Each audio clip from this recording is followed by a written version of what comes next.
예, 시청자 여러분 한 주 동안 잘 지내셨죠? 신율입니다. 이해랍니다. 날씨가 추워도 추워요. 너무너무 춥습니다. 예. 그런데 이렇게 추운 날씨에 걸맞게 또 아주 냉랭해진 전선이 있습니다. 국민의힘의 한동훈 비대위원장 그리고 대통령실과의 갈등이 굉장히 불거졌다가 이제 최소한 갈등이 확대되지 않으려는 양측의 노력을 우리가 목도할 수 있는 그런 순간인 것 같은데요. 이것이 향후 총선 전국에 상당한 영향을 미칠 것은 거의 확실시 됩니다. 현재 민주당은 민주당대로 또 여러 가지 공천 자격 심사를 둘러싼 갈등도 좀 불거지고 있고요. 그래서 이 한냉정 전선이라는 게 날씨만 그런 게 아니고 네. 각 정당끼리 정당 내부끼리 난리도 아닌 것 같습니다. 이런 와중에 또 얼마 전에 왜 그 언론에 보도된 바에 따르면 소위 말하는 산업 스파이 문제도 또 상당히 불거지고 있고요. 참 여러 가지로 복잡한 계절입니다. 이럴 때일수록 우리가 좀 여유를 가져야 되는데 뭐 설 되면 좀 여유를 갖겠죠. 예. 네.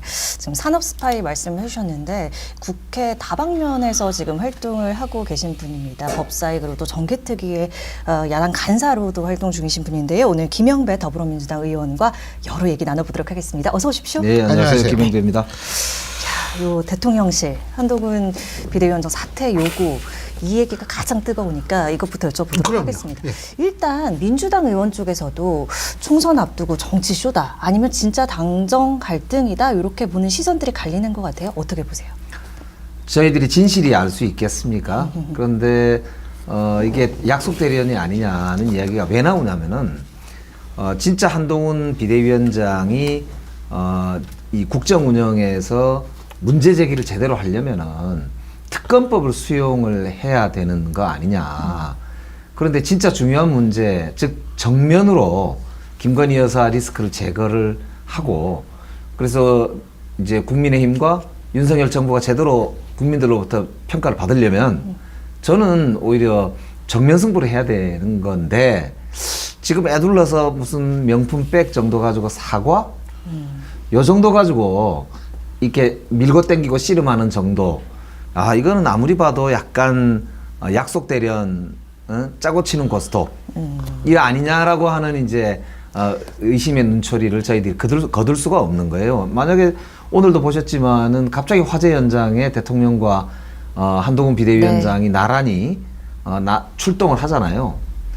그 싸우는 척 하면서 실제로는 아니 뭐 국정 운영은 같이 합니다 이렇게 하면 예전에 이명박 대통령 말기에 박근혜 대통령이 네. 우리도 속았고 국민도 속았고 나도 속았다 이러면서 야당 대표가 마치 박근혜 비대위원장이었던 그런 이제 쇼처럼 되는 거 아니냐 이런 경계심을 저희들 입장에서는 늦출 수가 없습니다. 그래서 이게 진짜 약속 대련이 아니라면 저는 사과 정도가 아니고 명품백도 사실은 수사 대상이 맞는 것이고 그리고 특검법에 대해서 국민의힘이 대통령이 거부권 행사했지만은 이거는 진실을 털고 가자라고 하는 국민적인 요구 70%가 넘는 국민들의 지지가 있는 이 법안을 통과시키면 아 진짜로 한동훈 비대위원장이 나라 걱정을 먼저 하는 그런 입장에 있구나라고 저희들도 알고 오히려 그렇게 되면 우리 민주당 입장에서도 정말 총선 앞두고 큰 어찌 보면 되치기를 당할 수도 있는 그런 위기의식이 바짝 들 것 같다 이런 생각이 듭니다. 일단 지금 말씀하신 것 중에 몇 가지 여쭤볼 게 있는 게 박근혜 전 대통령, 그러니까 2012년 총선을 말씀하시는 것 같은데 일각에서는 그런 얘기를 하더라고요. 그때하고 지금하고 비교할 수 없는 게 박근혜 당시 비대위원장은 정치적 자산이 탄탄했던 분이었던 반면에 사실 한동훈 위원장의 정치 자산은 역설적으로 윤석열 대통령 정도다라는 얘기가 나오거든요. 정치 자산의 이게 굉장히 차이가 많이 난다는 거죠. 이런 상태에서 과연 쇼가 가능하냐라는 얘기가 나오고 있습니다. 그 사실은 그 당시에 박근혜 대통령과 이명박 대통령 사이에는 약속 대련이 아니었을 수도 있거든요. 예. 왜냐하면은 박근혜 배려도 많이 해줬다는 얘기가 있더라고요. 뭐 그런 면도 있지만 박근혜 대통령이 미래 권력이었기 때문에 이명박 대통령 입장에서는 뭐 약간의 약속일 수도 있지만 무릎을 꿇었을 수도 있어요. 그래서 우리 박근혜 대통령이 당선되는 게 본인의 미래를 위해서 더 낫다 이렇게 생각했을 것 같거든요. 그러니까 지금 사실 그런 면에서 보면은 오히려 그렇기 때문에 한동훈 위원장이 자산이 윤석열 대통령에 비해서는 적기 때문에 오히려 그러니까 지금 약속 대련하는 거 아니냐. 영린을 건드리는 척 하고 예. 적절한 수준에서 서로 봉합하게 되면 제가 볼 때는 국민들도 약간 착시 현상을 불러일으켜서 일시적으로 총선을 그렇게 타고 넘어가려고 하는 거 아니냐 이런 이제 의심을 하고 있는 거죠. 두 번째 수사 대상이라고 말씀하셨죠. 근데 이제 이게 크게 두 가지인데 김영란법 위반이냐, 뇌물수수에 적용 가능하냐. 근데 뇌물수수에 적용이 되기 위해선 윤 대통령이 선물 수수에 대해 사전에 인지하고 그 받는 수수를 공모했다라는 것이 증명이 돼야 된다. 네. 그래서 그게 안 된다라는 얘기가 있고요. 두 번째는 김영란법 위반은 해당이 안 된다라는 얘기가 있습니다. 어떻게 근데 뭘 수사를 해야 된다고 그러니까 보세요? 이거는 이제 검찰이 보통 수사를 할 때 단서라고 하잖아요. 그러니까 수사에 착수하기 전에 범죄 혐의가 있는 경우에 그 범죄 혐의에 대해서 사전적으로 예. 확인을 한다거나 여러 이제 행위를 하거든요. 그래서 사실 이제 요것과 이 아까 명품백과 관련해서는 이미 제보도 나왔고 이제 뭐 영상이나 이런 것도 이제 제공이 된 상태고 예. 하기 때문에 전후 사정을 저는 수사기관에서 일단 뭐 죄가 있는지 없는지에 대한 인지는 가능하다. 인지 확인은 저는 예. 뭐 충분히 필요하다고 보여요. 그렇기 때문에 이 아무리 한동훈 위원장이 정치인이 됐다 하더라도 검사 출신이기 때문에 예. 이거를 사과를 하라라고 하는 요구를 하면서 마치 사과하면 끝날 것처럼 말하는 거는 저는 적절하지 않다라고 하는 이제 취지로 말씀을 드렸던 것이고요. 다만 이제 이거를 저희들이 뭐 수사를 해야 된다 이런 식으로 공세를 하겠다 그런 취지로 말씀드린 것은 아닙니다. 김 의원께서는 사과할 거라고 보십니까? 저는 사과하실 수도 있다고 생각해요. 그래요? 왜냐하면 김건희 여사가 본인이 직접. 뭐 어떤 형식으로든 총선을 앞두고 큰 틀에서의 여권이 그런 이제 국민적인 여러 측면에서의 불신 이런 걸 이제 해소하려고 하면 저는 충분히 저런 작전을 통해서 결국 사과 정도로 이모든 윤석열 정부에 대한 비판이나 비난 또 혹은 김건희 여사를 향한 여러 가지 특검법의 공세 이런 거를 무력화시킬 수 있는 정치적인 효과를 노릴 수도 있지 않느냐 이런 사실 의심을 저희들이 할 수밖에 없는 거거든요. 예. 이게 약속대로는 아니도 민주당한테 이 갈등이 유리하다고 보십니까? 불리하다고 보십니까? 그러니까 저는 사실은 이게 저희들한테 불리하게 작용할 수도 있다고 봐요. 왜냐하면 아까 말씀드렸던 대로 선거라고 하는 건 늘 승패가 굉장히 큰 영향을 이후에 주는데 특히 윤석열 정부 입장에서는 또다시 만약에 이번 총선에서 뭐 대패한다든지 혹은 대패하지 않더라도 패배를 한다면 본인이 대통령이 되고 나서 국정 동력이 사실상 상실된다. 뭐 그런 네. 측면에서 보면은 제가 보기에 윤석열 대통령이 상당 부분 양보할 수도 있다. 그래서 사과하는 정도야. 제 생각에는 뭐 대통령 영부인께서 어디 무슨 다른 사법적인 처리를 뭐 하신다든지 이런 것도 아니지 않습니까? 그래서 뭐 저는 가능하지 않을까? 하나만 더. 예. 아니 친윤 쪽에서는 많이 사과하면 민주당이 막 그냥 막 모두 들고 일어나 가지고 더 물어뜯을 것이다 이런 얘기하던데. 뭐 그럴 수도 있는데요. 예. 그런데 우리 국민들은 사과하는 사람에게는 또 관대합니다. 그리고 역대로 보면은 우리 민족이 또 이렇게 돌아가신 분이나 예, 맞아요. 이 환란을 당하는 예, 분들한테는 또 상당히 굉장한 그런 관대한 민족. 예. 그런 민족이기도 하고요. 그래서 저는 정치라는 게 예.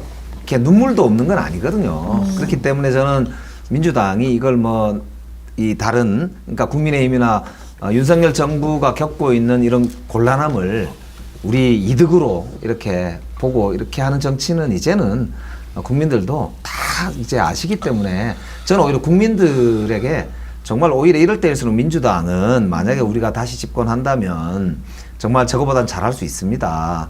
이런 이 품격과 또 비전과. 신뢰 이런 걸 오히려 주는 게 저는 더 중요하지 않을까 이렇게 생각하고 알겠습니다. 있습니다. 네, 신당 얘기 좀 해보도록 하겠습니다. 지금 이낙연 전 대표의 신당 새로운 미래, 뭐 전남에서의 영향력도 궁금하고 파괴력이 어느 정도나 될 거라고 보세요? 정치인은 명분이잖아요. 그리고 국민적 설득력의 원천은 결국 가치거든요. 저 세력과 저 사람이 하는 말이 지금은 저렇게 작지만 가치 있는 일이고 확실히 명분이 있는 일이야 도전해 볼 만해. 이것이 정치의 저는 핵심이라고 생각하거든요. 그런데 이낙연 대표께서 표방하고 계신 내용이 과연 현재 우리 대한민국에 처해 있는 문제를 해결하고 앞으로 나아가는 데에서 어떤 명분이 있느냐. 저는 명분이 썩 없다고 봐요. 처음에 이낙연 대표께서 제기했던 문제는 당내 민주주의였습니다. 네. 그런데 지금은 제3세력의 필요성을 말씀하고 계시거든요. 그러니까 제3세력이 필요하지 않다는 것이 아니라 제3세력의 진정한 필요성을 말할 사람들은 지금 국민의힘도 민주당도 아닌 외부에서 꾸준하게 준비해왔던 세력들이나 아니면은 이준석 대표 정도는 예를 들어서 윤석열 대통령에 의해서 어찌 보면 쫓겨났기 때문에 거기는 이제 국민의힘을 대체하는 세력으로서의 뭐 자기 주장을 충분히 할 수 있는 근거는 있다고 생각해요. 나머지는 대표성이 없는 그런 건가요? 면에서는 저는 이낙연 대표를 비롯한 현재 신당 새로운 미래죠. 이낙연 대표가 만드시려고 하는 정당은 국민적 설득력이 좀 특히 민주당 지지자들 입장에서는 설득력이 약하다. 저는 그렇게 보고요. 전남 쪽도 그런 면에서 이제 지지 정도가 뭐 거의 저는 미미한 수준 아니냐 안타까우실지 모르지만 그게 냉정한 평가라고 저는 봅니다. 지금 현재 민주당이 이낙연 전 대표 측이나 원칙과 상식, 지금 미래대연합으로 바뀌었습니다만 그쪽은 민주당 내에서의 민주주의가 없다라는 입장입니다. 어떻게 보세요? 예, 그런 문제 제기를 할 수는 있다고 봐요. 예. 늘 이제 정당 내에 뭐 문제 없는 정당이 어디 있겠습니까? 그리고 사실 우리가 민주주의라고 하는 측면에서 보면은 부족하다는 점을 인정할 수 있는 측면도 많이 있다고 봅니다. 그러나 그것이 과연 탈당을 해서 반윤석열 심판 선거를 치러야 되는 이번 총선을 앞두고 있는 이 시점에서 새로운 정당을 창당하고 민주당을 대체할 수 있는 다른 정당이 필요하다는 것으로 귀결될 수 있을 정도냐? 저는 그렇지 않다고 봐요. 그래서 오히려 본인들의 주장과 그 대안이 저는 좀 괴리가 있다. 예. 그래서 민주당 내부에 당내 민주주의가 없다라고 하면 민주당 내부에서 싸우시는 것이 저는 정도다. 그리고 그 문제는 결국 민주당원들과 우리 민주당의 주요 지도자들이 힘을 합해서 해결해 나가야 될 문제이지 당을 박차고 지금 나가서 외부에 정당을 만들면서 선거를 앞둔 이 시점에서 야권을 분열시킬 문제는 아니지 않느냐라고 하는 게 제 생각입니다. 기호 3번 받을 수 있다고 보세요? 지금 이제 합치시게 되면은 이삭 줍기를 해야 3번이 되지 않겠습니까? 그쪽은 죄송한데 알곡 죽기라는 표현을 합니다. 네네네. 그래서 알곡이든 뭐 이렇게 새로 아마 이제 현역 의원이 추가로 있으셔야 될 텐데 정의당이 6석이니까요. 7석은 돼야 이제 아마 기호 3번을 받으시게 될 텐데 예. 그러려면 국민의힘이든 민주당이든 공천 과정에서 혹은 추후 다른 정치 과정에서 이제 이렇게 합류가 돼야 될 텐데요. 뭐 저는 모르겠습니다. 역대로 올 때 늘 공천 결과에 따라서 현역 의원들의 탈당이나 무소속 출마 이런 것들이 다반사로 있어 왔기 예. 때문에 저는 기호 3번도 가능하지 않을까 그런 생각을 하고 있습니다. 그런데 이 지금 민주당 내에서 좀 싸워야 한다 다른 목소리를 내더라도 이렇게 말씀을 해주셨습니다. 그런데 사실 뭐 국민들이 체감하기에 혹은 또 당원들이 체감하기에 민주당 내의 사정이 많이 달라졌나? 그랬다고 봤을 때 그렇다라고 좀 쉽게 대답하지 못할 것 같거든요. 어떻게 보세요? 예, 우리 민주당이 안고 있는 숙제 중에 하나입니다. 특히 이제 친명, 비명, 또 찐명 뭐 이런 이야기까지 나올 정도의 길파 있는 건 자연스럽죠. 내부적인 예. 그런 이제 격돌 상황도 있고요. 또 일반 당원들 중에서도 당원 참여를 좀 주장하시는 분들 중에서는 현역 의원들이 당원들의 뜻을 제대로 반영하지 못한다. 또 이런 비판도 상당히 또 있고요. 우리 또 원내 지도부를 향해서도 의원들의 총의를 안 모으고 독단적으로 운영하느냐 이런 또 비판도 있는 건 사실이에요. 근데 민주정당은 늘 시끄럽습니다. 그리고 네. 우리가 덩치가 이미 제1당으로서 큰 정당이기 때문에요. 남는 것은 결국 이걸 전체를 모아서 어떻게 그래도 하나의 방향으로 모아가느냐 그리고 그걸 국민들에게 설득력을 있게 그래서 지지를 획득할 수 있느냐가 이제 관건이겠죠. 그래서 네. 선거 앞두고 있는 이 시점에서 보자면 저는 본인들의 주장을 하실 수는 있는데 결국 저는 선거에서 나라의 민주주의의 미래를 걱정하는 쪽으로 에너지를 모아야 되지 않느냐 하는 게 말씀인 거죠. 근데 이제 사실 지금 이낙연 전 대표가 문제시 삼는 것, 강성 지지층이 끌려가고 있다, 뭐 이런 얘기를 하는데 사실은 이낙연 전 대표가 과연 그런 얘기를 할 수 있느냐라는 목소리도 있습니다. 왜? 문파라고 얘기하는 강성 지지층이 또 있었거든요. 그때는 이낙연 전 대표는 사실 문파라는 강성 지지층의 수혜자였었죠. 그래서 제가 여쭤보고 싶은 게 이게 대상이 바뀌었을 뿐이지 항상 민주당은 굉장한 강성 지지층 목소리들이 들끓고 반대를 무자비하게 정말 몰아붙이는, 그래서 솔직한 얘기로 저는 친명이라고 얘기하는 이재명 대표를 포함해서입니다. 예전에 피해자였어요. 그런데 지금은 가해자란 소리를 듣습니다. 그리고 과거에 가해자가 지금 피해자란 소리를 듣습니다. 이게 민주당의 가장 핵심 문제가 아닐까요? 지금 이제 소위 팬덤 정치 문제는 어제 오늘의 일이 아니고요. 민주당만의 일도 아닙니다. 전 민주당만의 일인 것 아닙니다. 같아요. 왜냐하면 태극기 부대가 황교안 그 당시에 지금은 당대표. 근데 별 의미 없잖아요. 그러니까 이제 그게 예. 국민의힘에서 먼저 한번 홍역을 겪었거든요. 예. 그리고 이제 국민의힘은 이준석 대표가 등장을 하는 과정이 그런 과정을 이제 극복하려고, 그래서 이제 이준석 대표 그때 등장할 때 가장 많이 이야기했던 게 황교안 대표식, 그다음 예. 태극기식 극복하자, 뭐 이런 논쟁들이 국민의힘도 한 번 있었고, 예. 지금도 그런 문제가 여전히 사실은 없는 것은 아니다고 생각하고, 민주당도 지금 그런 이제 여러 가지 과정을 겪고 있는 거, 특히 저희들이 야당이잖아요.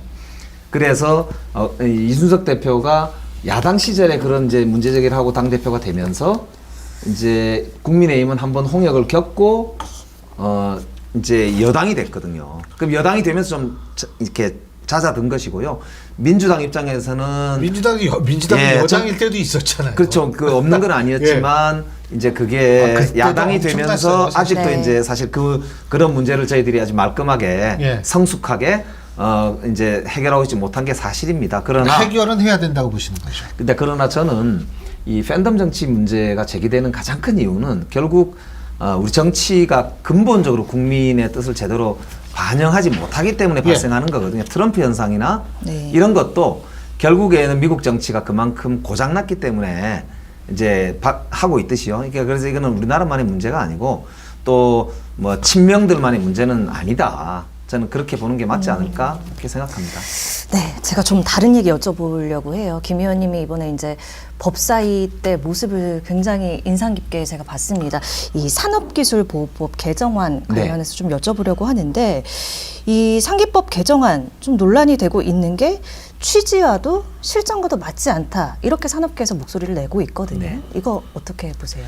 그러니까 이 문제가 지금 문제가 되는 것은 결국 국가 핵심 기술, 국가의 핵심 경쟁력을 좌우할 수 있는 기술과 관련되어 있는 그런 유출 문제가 지금 최근에 큰 문제가 되고 있지 않습니까? 특별히 주변국들 네. 로 이제 그 기술이 많이 유출이 된다거나 특히 이제 뭐 삼성전자라든지 현대자동차라든지 LG의 배터리 기술이라든지 이런 세계적 경쟁력을 가지고 있는 우리 기업의 핵심 기술들이 눈에 보는 데서 그냥 유출이 되고 있는데도 이걸 제대로 법 제도 혹은 정책 차원에서 막고 있지 못하다. 진짜 화나더라고요. 예, 문제가 지금 불거지고 있고, 특히 1월 15일, 16일 제가 뉴스를 보니까 지금 1심 재판이 진행이 되는데 특정 전자 회사에서 중국에다가 네. 공장 기술이 통째로 그냥 배포가지고 유출이 돼서 제가 봐도 매우 심각한 기가 이런 막히더라고요. 상황이에요.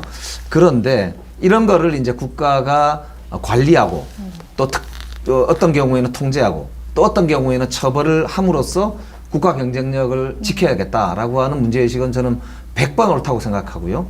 그런 면에서는 오히려 늦었다.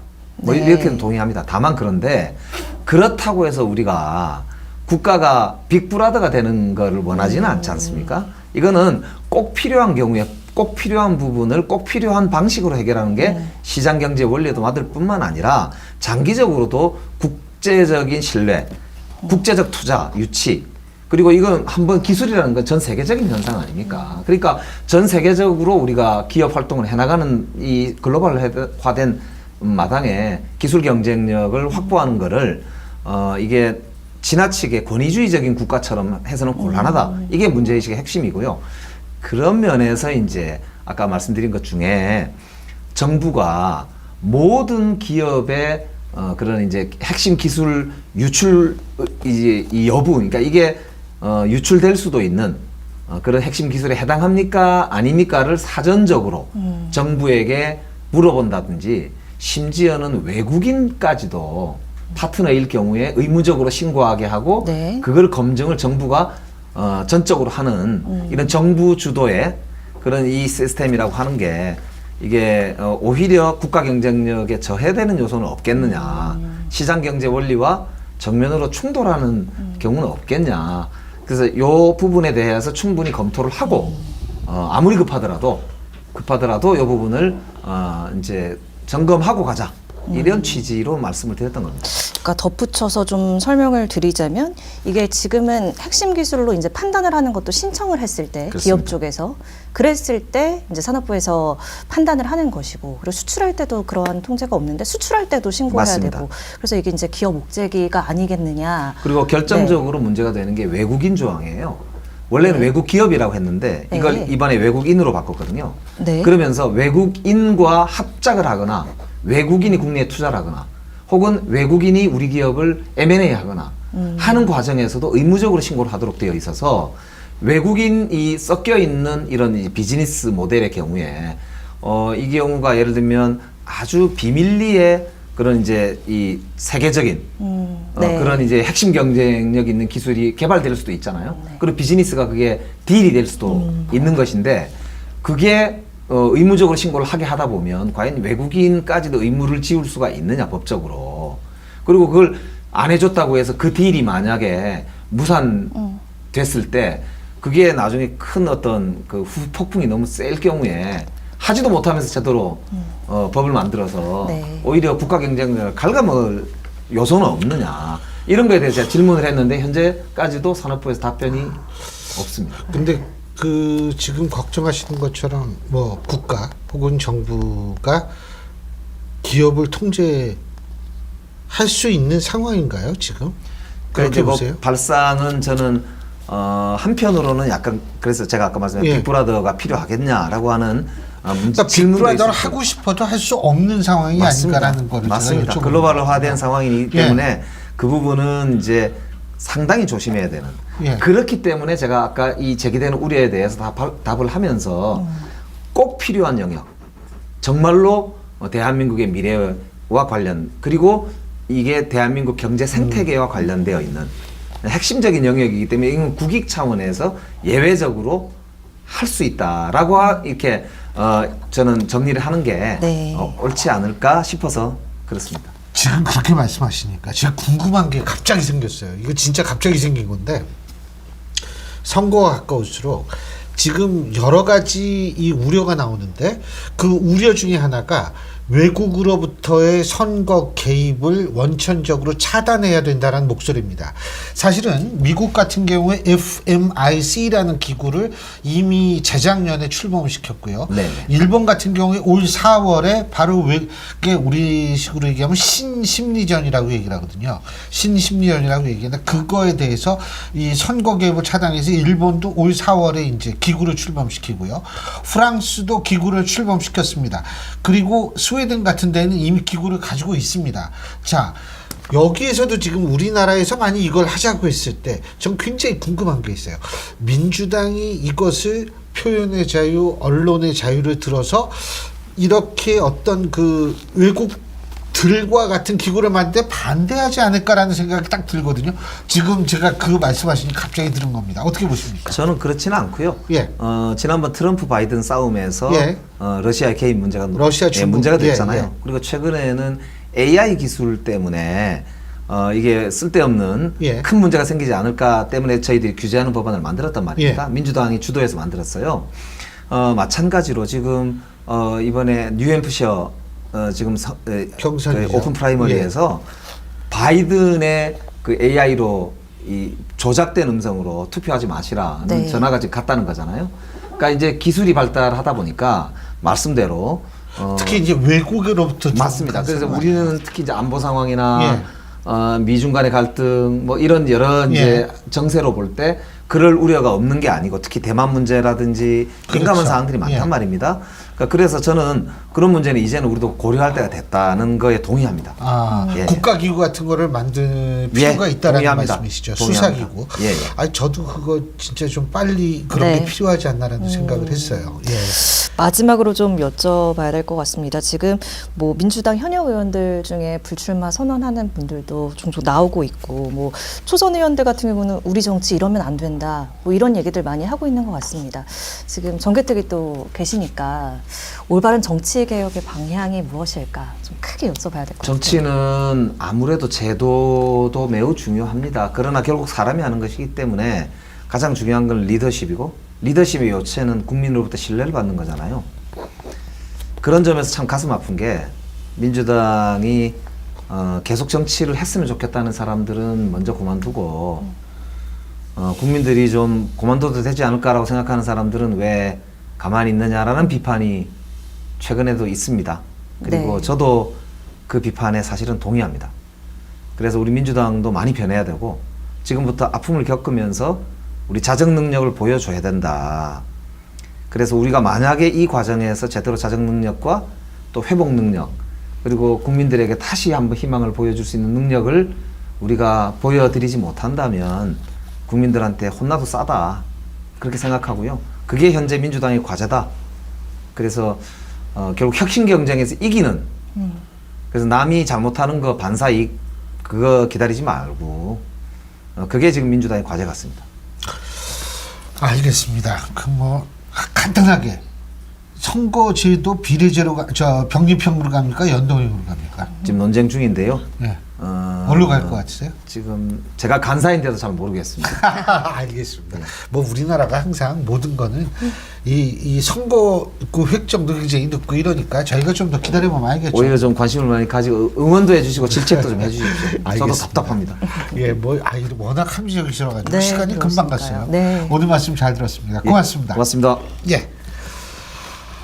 예, 정말 시간이 금방 갔는데요.